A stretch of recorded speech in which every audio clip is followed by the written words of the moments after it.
Ayan. So, sa video na 'to, hopefully bago kayo nagpunta dito is natapos niyo na yung product listing and product collection.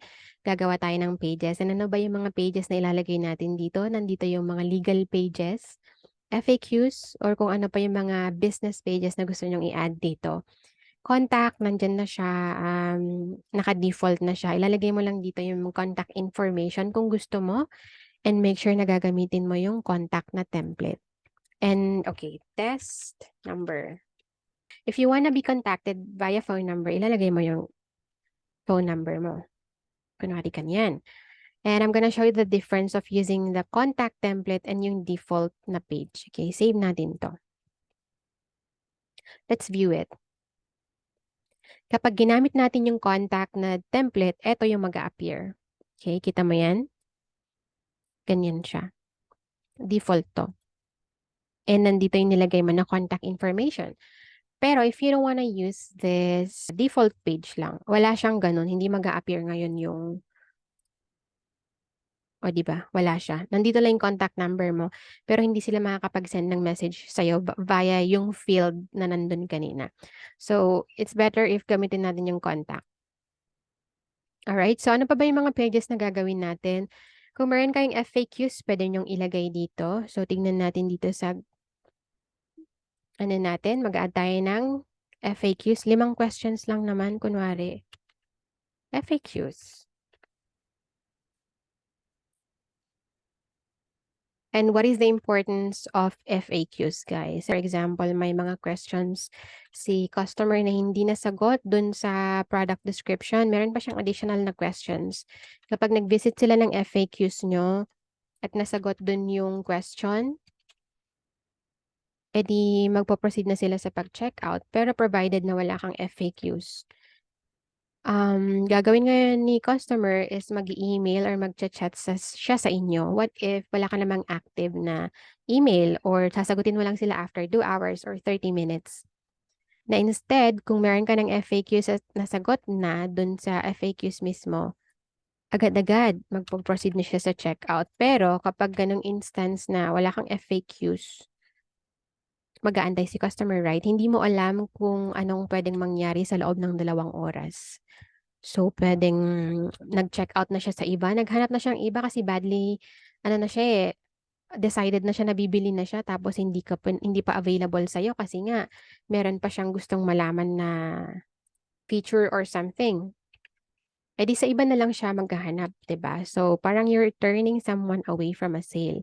Instead na jackpot na sana yun, nawala pa. Pera na naging bato pa. So, yun ang importance ng FAQs. Baka kasi iniisip ng karamihan, ano bang importance ng FAQs na yan? Wag na lang, 'di ba? So, at least now you know. Ayan. So, nag-add ako ng 5 FAQs para lang may example tayo. Default page, yes. Visible, makikita nila 'to. Ayan, i-save lang natin. What else can we add? May mga iba't ibang pages pa tayo na puwedeng i-add dito.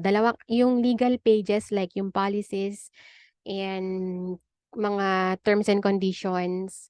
Puwede niyo siyang ilagay dito kung kakailanganin niyo siya later. Pero there's another way to add them and I'm gonna show you now. Settings,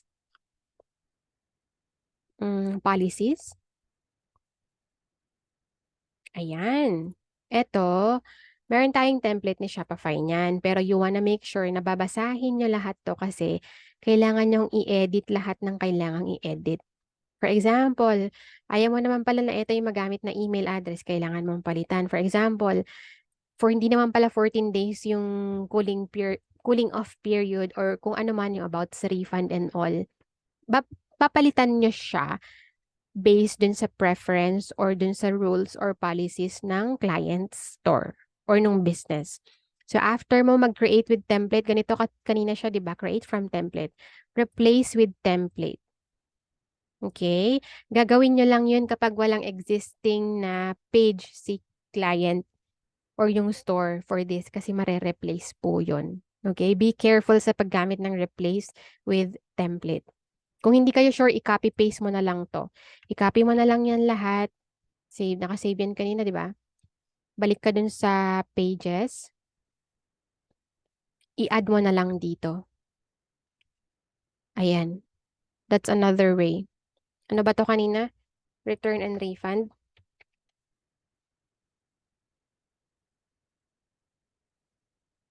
Pero it would be better if tatanungin mo talaga si client kung ano yung return and refund policy niya para ma-tailor nyo siya dun sa talagang preferred ni client. Kung sabi niya wala hingin mo lang kahit na yung basic na policy niya, and pwede niyo nang gamitin tong template, i-edit niyo na lang based dun sa sasabihin niya sa'yo na, hindi ako tumatanggap ng refund, hindi ako tumatanggap ng ano. Eh di, pwede mo i-chat GPT kung ayaw mo masyadong complicated yung mga words na gamitin. Okay? So, i-continue lang natin yung pag-generate ng mga legal pages natin. And kung nagets niyo na kung paano siya gawin, i-ano niya lang, sabayan niyo na ako. Replace with template. Terms of service, ang haba nito mga to. Make sure na babasahin to ni client lahat bago niya ilagay sa store kasi baka pala merong hindi aligned dun sa brand niya. Shipping policy, wala tayong template. So, kung kailangan ni client ng help doon, kunin mo lang yung basics like ilan yung days, ganyan, and pwede mo lang i-generate sa chat GPT. Contact information, meron na tayo kanina doon. Ayan. So, meron tayong replace with template. Pwede na siya. Okay na yun. So, i-save lang natin to. So, ayun, nakagawa na tayo ng mga business pages and legal pages natin. So, kung nagets nyo kung paano gawin, once again, dito sa pages and settings yung ginamit natin na tabs, go ahead and do it and mag-proceed na kayo dun sa next na video kapag natapos nyo na lahat.